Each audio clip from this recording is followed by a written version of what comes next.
What is going on, everybody? Welcome back to the Bring the Thunder podcast.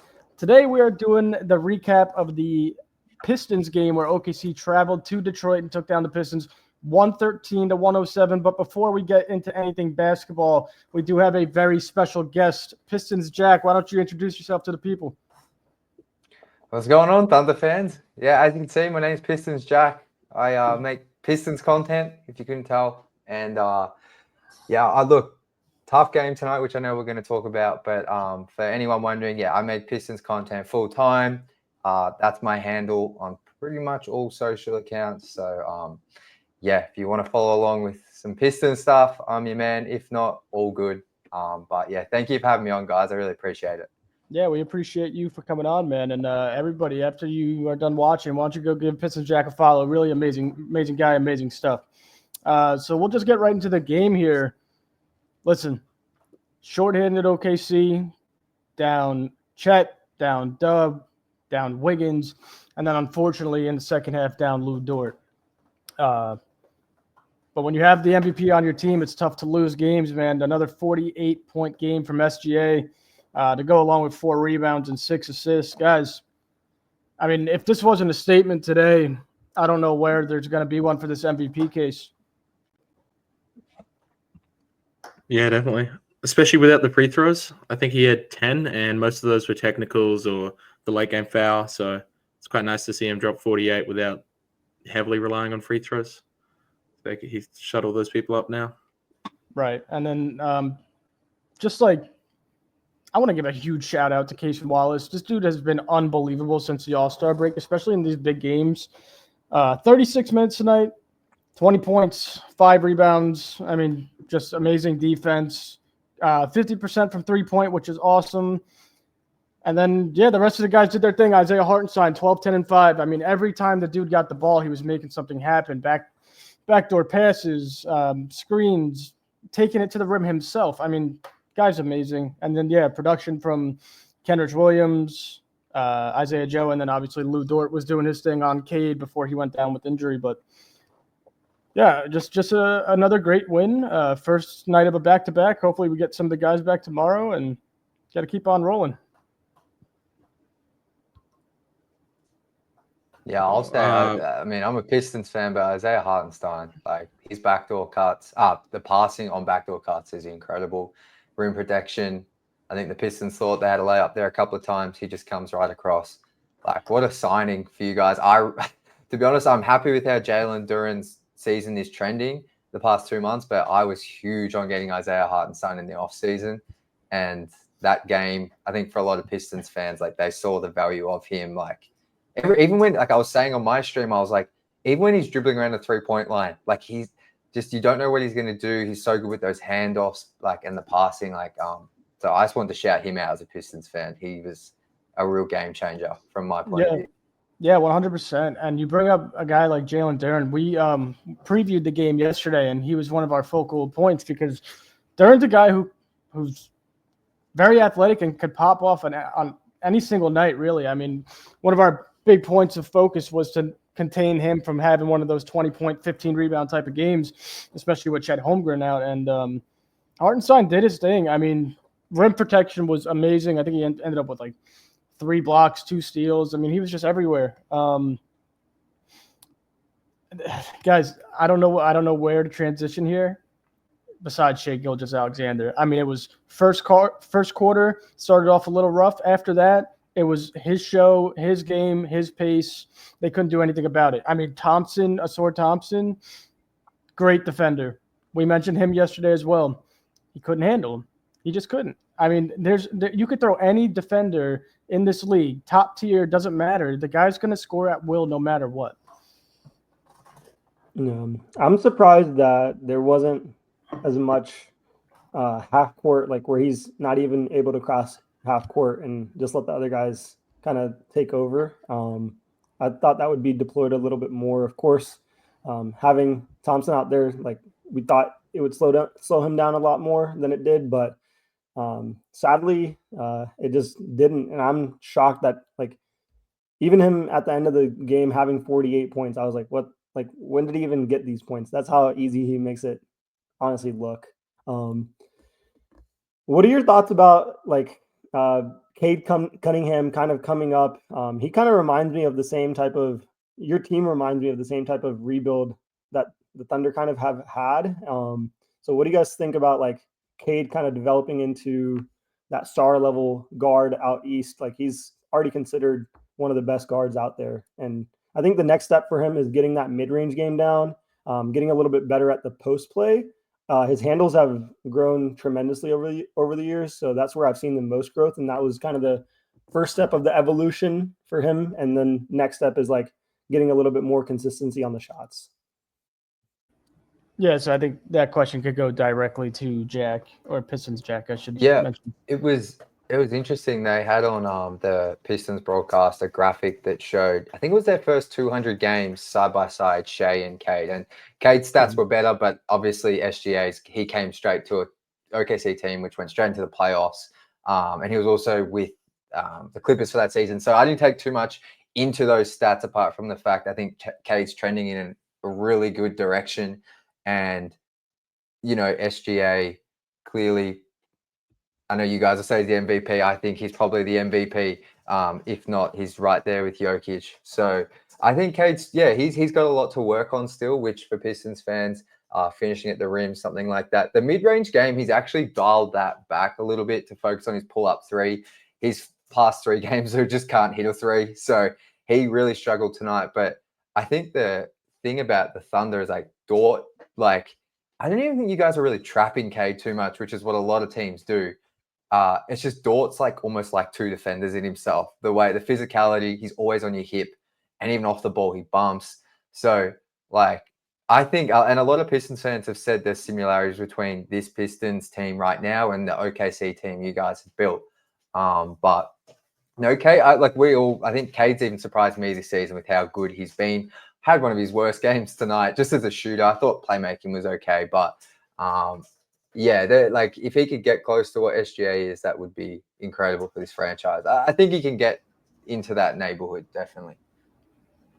Yeah, speaking of Lu Dort and guys like Case and Wallace, I mean, and even Alex Caruso, this OKC team's honestly built defense up. Obviously, we have probably the best scorer in the league in SGA, but I mean, we have 5 guys on the court at all times who could lock down the number 1 guy, if not the number 2 guy. I mean, it's really hard to score against them, but I do want to ask Pistons Jack another question about the Pistons, especially from tonight.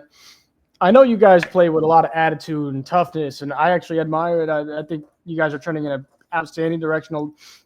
Reminds me a lot of OKC, but where do they draw the line? And when these big games, I've noticed, they get a little too excited. Maybe that's not the right word. And then they start talking a little too much, and it ends up with a lot of technicals. Because it's been seen this whole year. In these big games, they kind of over-push it a little bit. And obviously, Bickerstaff tonight was very upset about it. He feels disrespected. So I just wanted to kind of hear your thoughts about, where do they draw the line and how do they do that? Yeah. No, it's funny you say that. We were just talking about on the stream as well of like finding, like they're constantly tiptoeing the line of like in history, the Pistons have won 3 championships. Those 3 championships are built on grit, feeling like you're underappreciated, not taking, I'm not going to swear, but you know what I mean, taking anything from anyone. So that's what successful teams in Detroit do. So all the fans love it, but towards the end of that third, they lost it a little bit. I think that first tech on Cade wasn't fair, but he earned that ejection with the second one. And, after having the coach we had last year, who I'm not going to say his name, never stood up for his players and it was a disaster, to have a coach come in here who's willing to get techs and stand up for his players is a massive reason as to why the Pistons can play with the intensity they have. But I will say 2 games against the Pacers this season, they've lost their cool, and I'm not saying they would have won the game, but they've lost their cool in key moments. That's why I was so proud of them tonight, because I think they were very close to fully blowing that game at the end of the third, and they were able to get back in the game and make some key plays and get it close. So that's definitely something they've got to work on. They're a young team, so they've built a pretty good identity this season, but I still feel like they're trying to figure out, when are we overstepping, when are we not. But I know the fan base absolutely loves the way they play, and I feel like the more they win, they're going to be the most hated team in the NBA, and I think that's the Pistons, and us fans absolutely love it. If I'm just being honest. I mean, that's kind of what's going on with OKC. They went from nobodies to everybody hates OKC for no good reason. You mentioned a couple games against the Pacers. I correct me if I'm wrong here. I think Detroit has enough guys to pick up the technicals where Cade shouldn't have to. He's the best player on the floor at all times. They need him. I mean, he's their leader for such a young team. He doesn't have to be the guy picking up the text. You could have your coach. You could have Isaiah Stewart, not to point him out. I mean, he went crazy today. He had like 4 blocks at the rim. He was playing, even hit a 3. Jalen Duren. You have guys who could pick up text. I don't know why it had to be Cade tonight. I think Cade, he was having I think he was just having a really bad game. I think he was struggling. Clearly SGA's MVP candidate. This is a game that I know it was on national TV, but it's a big game. It's a game for Cade to really stamp his authority as being an all-NBA player against the best player in the league. So I think he was frustrated. The game was kind of getting away a little bit. I think I recall OKC were up by at least 8, maybe double digits. So I think he was frustrated. He often doesn't get any free throw calls. This man, it's considering where he sits in drives per game and his free throws, I think he's got to grift a little bit more for fouls, but he also doesn't have the best whistle. So I think he got those texts. He deserved the second one. The first one was refs made a mistake. But yeah, I'm with you. We can't have him picking up too many texts because without him, we have no one who can drive the offense consistently. Dennis Schroeder, Thunder legend for you guys, did really well tonight, but he's a backup. So yeah. Right. Yeah, and you mentioned that, it's hard for Cade. He doesn't really get the whistle too often. And honestly, it's the NBA that just kind of comes with more star and likability. Shai didn't always have this whistle that he's getting this year that everyone's claiming to be freaking out about. And then again, I mean, younger teams, they just don't get the respect. I mean, I'm not saying that OKC was fouling the hell out of Detroit tonight and Detroit needed 20 more free throws. I'm not saying that, but that'll just come with more time and Cade growing into an absolute star, which he's going to. You guys got any questions? Yeah, I wanted to touch on one, the coaching. What are your thoughts about the coaching this year? You don't have to compare it to last year, but just specifically speaking on the coaching in this game and just the season, I'd love to hear your thoughts. For JB, for the Pistons? Yeah. Yeah, it's JB's I didn't mind Dwayne Casey, but JB's definitely been the best. I've been a Pistons fan since 2012, 2013. JB's the best coach we've ever had. So we haven't had much success, so it's not the highest bar, but to have someone bought in the way he is, maybe we sound crazy as Pistons fans when we keep talking about coaches being bought in, but he rides for his players. I think maybe the thing on JB is his adjustments and that kind of thing in the playoffs. But, with where we're at, he's the perfect coach. He's, got the best out of these young guys. The turnaround Jalen Duren's had this season's incredible. And some of that's JD, but some of that's also great coaching and a coach having belief in him. So, no, it's been really good. But I just wanted to say in terms of what my biggest takeaways for tonight was and this is what I want our Pistons players to take away from you guys, the Thunder are locked in every possession. It is the effort, the hustle. We can talk about the depth you guys have. That was another thing. But I was just man, every time we secured a defensive rebound, I was sigh of relief. Because I know Lu Dort left the game, but that man had 3 offensive boards in the first quarter. I was just dude, I think our guys are really going to grow from this game because I don't watch enough games outside the Pistons, but there's so many players that can dribble past, shoot, and I know that's what Prestige tried to build, but the effort and the locked in every possession, it's crazy. Absolutely crazy. The thing with that is it's funny enough being an OKC fan and watching everything unfold. OKC and the media is being penalized for trying too hard. They say the only reason they're winning this many games is because they're trying harder than the other team. What else are they supposed to do? Not try, act cool, and lose the game? But yeah, for real, that's a very good point. OKC is just built on kind of what the Pistons are trying to do: grit, hustle, and don't take a play off, especially defensively. And that's why they've been able to keep getting things done. I want to move on closer to the end of the game. After the Cade ejection, Pistons look good. They looked really good trying to cut that lead down. I think they cut it all the way down to 2 at one point. It's hard when you got what we like to call the MVP against you guys, just especially on a hot night. But, I mean, the Pistons look pretty deep. Malik Beasley, obviously, has been one of the best three-point shooters in the league this year, if not the best. Dennis Schroeder always shows up in big moments. Thompson looked great. Tim Hardaway looked pretty good. Tobias has been great. I mean, moving forward for the rest of the season, what do you need to see to say, okay, the Pistons are going to win a first-round matchup this year? Because I think they're right there, especially if they get the Pacers or if they get the Knicks, they're right there.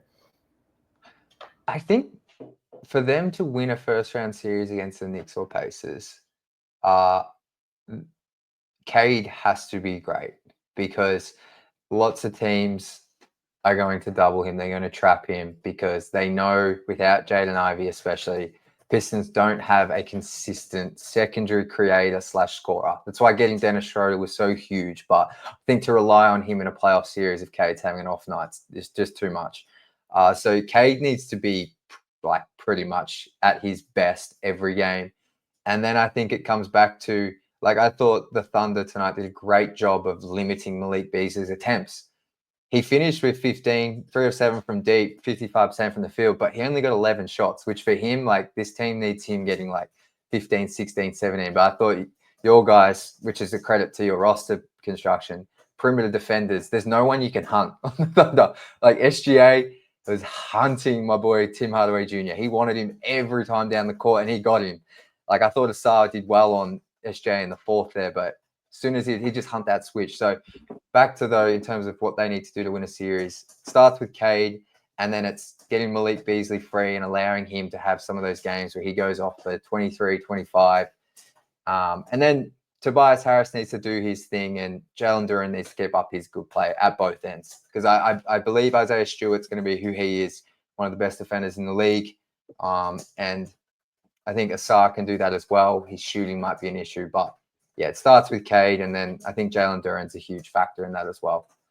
Yeah, I think us three over here can definitely agree. I've been talking a lot about I need a Knicks-Pistons first-round series. I think it would be electric. I think it'll go 7 games. I don't know who's going to win it. I know a couple of our guys really like the Pistons against the Knicks or against the Pacers, so I just need it. And I need that Isaiah Stewart home playoff game energy. I mean, the guy's a maniac in a good way, and just to have him at home in a Detroit home game playoff game. I mean, the energy is going to be through the roof in Detroit.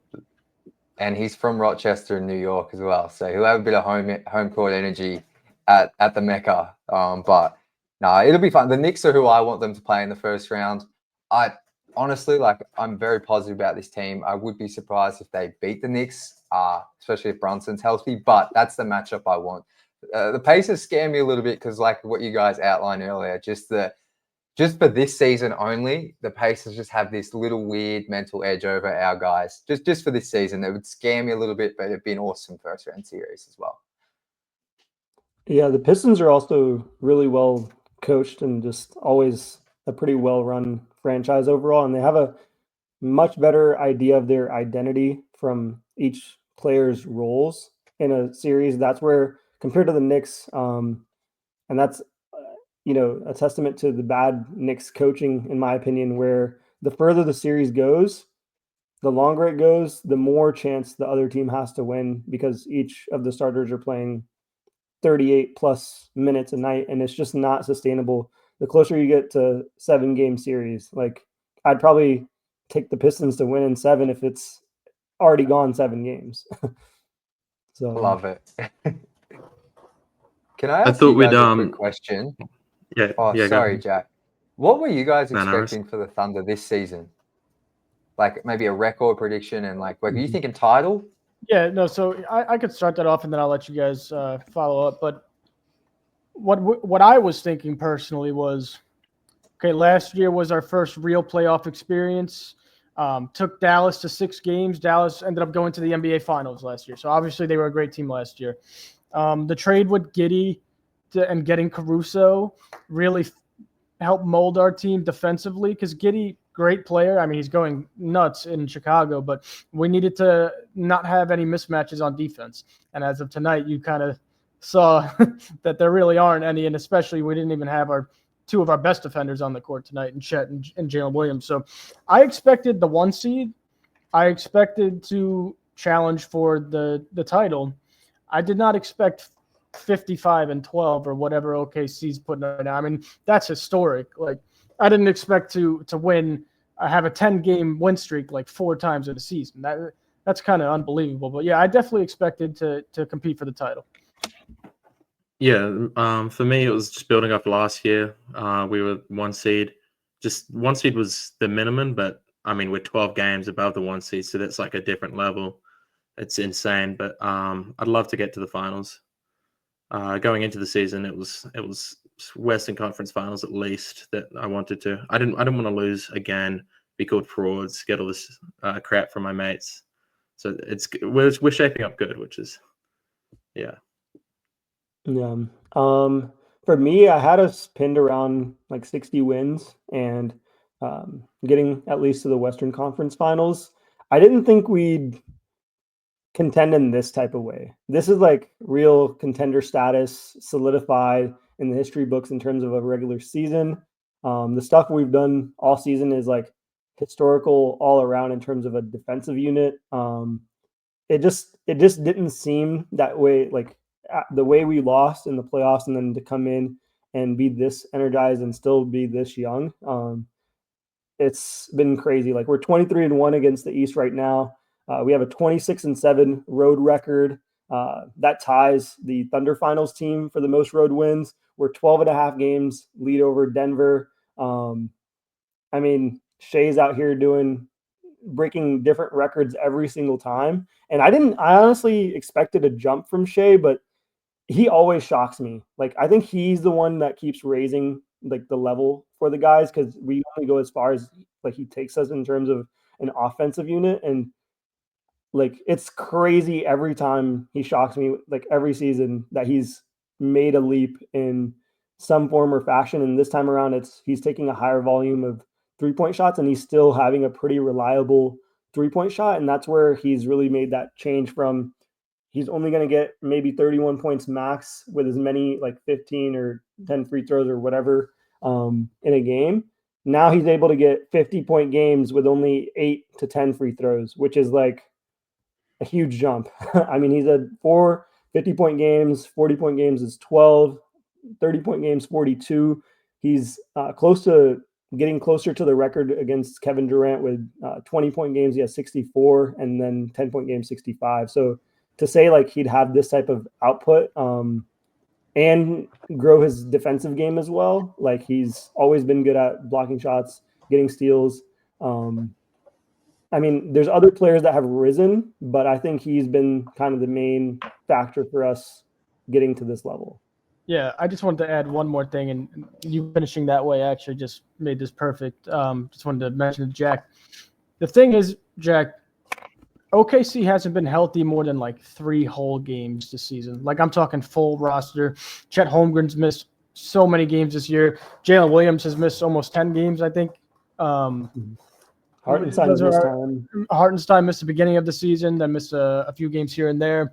And then the leap that these kids are making. Casey Wallace looks excellent. Aaron Wiggins came out of nowhere. I mean, we all knew who Aaron Wiggins could be, but now he's showing the world he could score with the best of them. He's like our 4th leading scorer. Chet Holmgren, since returning, has become an outstanding scorer, like more of a go-to guy. We could give him the ball on the free throw line. He could go create something. So we don't know what this final product is yet, and that is the scariest part. Yeah, no, it's crazy. Just as someone looking from the outside, like, that's what I mean tonight. Like, I obviously know the Thunder's roster and how good you guys are, but I don't watch many games outside the Pistons. And just on defense, there's not one person. You can't hunt anyone. Then on offense, it's like you got to account for all 5 guys, especially when you guys are healthy. Like, when you've got Chet, J-Dub, and your full roster, it's just like, that's just an impossible task. So It's gonna be interesting to see how you guys go in the playoffs. You know, I don't know who I'll be going for once the Pistons, if they're not in it. But like, yeah, I do enjoy the Thunder. They're a very fun team to get behind because you guys have done it the right way, built from the ground up. So yeah. I also wanted to. Oh, go ahead, Jack. I wanted to touch up on our game preview and preview and predictions, and so we had 3 keys to the game. So one was win the turnover battle, because Detroit don't turn the ball over at all.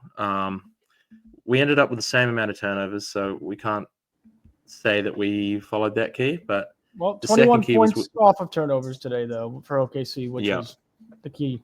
Always good. Then the second one was to win the battle of the boards, especially with that Shet. And Pistons have some great rebounders like Stewart, Thompson, Duren. and we had 44. Obviously, Duren. We had 44 rebounds to the 39. So I can say we won that one with 11 second chance points compared to their 6. And then 3 was the role players and bench players needed to step up, and I think Kaysen really stood up. And he just set the tone for the game. So those 3 keys to the game were pretty spot on. So good job, Joe. We curated a good list. And then, Jack, I want to get your opinions. Yeah. Oh, yeah. No, you go. Sorry. I want to get your opinion. So me and Joe chose a player who was underrated, overrated, favorite, and the X factor coming into this game. So my underrated pick was Tobias Harris. Joe had Jalen Duren. Thoughts on that? You know what? I really like the Tobias one. Because most people this season have he's been since Jaden Ivey got had his leg broken in, I think it was like New Year's Day, January 1st. Tobias has probably stepped up and been the player we all thought he would be when he signed that contract. So yeah. Both good picks though, for sure. And then we tried, but we could not find one player that we were like, this man's overrated. Like, it's a really likable roster. They're all dogs, and no one's really overrated in your team. So yeah, we didn't have anyone for that. I think it's because we were so bad last season that everyone's just like expectations for this team have been completely blown out of the water. Like, I'm trying to think who I would even say would be overrated on this roster. Yeah, it's before January 1st, it would have been Jalen Duren. But the way he's turned his season around, like, because a lot of people see like his box score numbers, and because his box score numbers haven't changed too much from what they were at the start of the season, but his impact has, because he's a guy like you guys spoke about, like athletically gifted, tall, like he's only 21. He does not look 21 years old. Like, he's going to get rebounds. He's going to block shots here and there. He's going to score, but his actual impact, his motor's picked up. So he was probably the closest to overrated, I would say. But yeah, after last season, I think even Pistons fans are like, what is going on? We're just so happy to be a winning team. It's a weird feeling for me as well. Definitely. I would get and our favorites were. Yeah, thanks, Joe. Our favorites were, for me, Malik Beasley, and for Joe, Dennis Schroeder. Obviously the Thunder connection, but then Malik's just that cool guy, like 3-and-D, and I'm rooting for him on that veteran minimum. I think it's always cool to see someone turn their career around like that. He'll get the bag next season, I'm assuming. 1 year, $6 million. Arguably, well, he is the best catch and shoot 3-point shooter statistically right now. And I think he's shooting 42% on 9 attempts, which is just no Pistons fan. Even the Pistons fans that wanted Malik, no one thought he'd be like. He's probably been the player to exceed expectations the most. He's been crazy. For sure. So who's your favorite player on the Pistons? Stu. Isaiah Stewart. Yep. Always has been. Yeah, it's Stu. I think that's Jack. Well, that leads perfectly into we had the X factor, like who, if the Pistons were to win, it'd be because of this player. So I picked Isaiah Stewart, and Joe picked Asar Thompson. Yeah. I was almost right. Dog, if we lost that game, Asar was clamping at the end, so I almost had that one. Yeah. No, they're good picks. No, like, because I just think Stu is defensively, like, he's always been good. He's always been like a switch big. Because he doesn't like jump very high, I think people have not realized how good he can be as a switch defender. But his rim protection this season and defense overall has been insane. Like you guys saw tonight, like I feel like at the start of the game, Kaysen and SGA scored like the first 15 points. You guys were getting whatever you wanted. Then Stu came in, 2 blocks, had some steals, created some turnovers, kind of got us back into it. And then I thought in the third and fourth as well, like his defense, he's elite. Like, I don't know if he's going to make all defense. He might, because Wemby might not be eligible now. It's going to be tough coming off the bench, but yeah, he's crazy. His defense is ridiculous. I didn't realize before tonight, honestly. I know how much of an impact he's had on this young Detroit team, but I didn't realize how great of a rim protector he was. I mean, he was every play for a single stretch there. He was at the rim every time, and especially getting the passing lanes and stealing. He was outstanding tonight, honestly. No, it's crazy. I think he's got a 7'4" wingspan, so he's only like 6'9", but his arms are so long and he's just positioning. It's like always been solid. But I didn't even expect him to be this good as a rim protector. Like it's kind of surprised a lot of us. Well, before we wrap it up here, I just have to ask you one last question. I know you want to say Detroit, but I'm gonna ask you a realistic question. Yeah. What is your NBA Finals matchup for this season alone? Man, that's a great question. That is a great question. You know what? I think there's a lot of 2012 Thunder vibes around this team.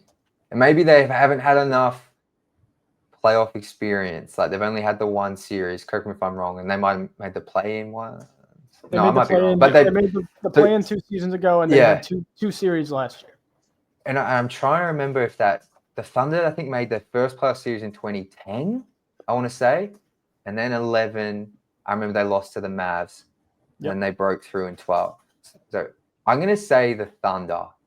I just think when you guys are fully healthy, man, it's tough. Like, I think I'm going to pick the Thunder. I think that's the safest choice. Then in the East, I think the Cavs are legit.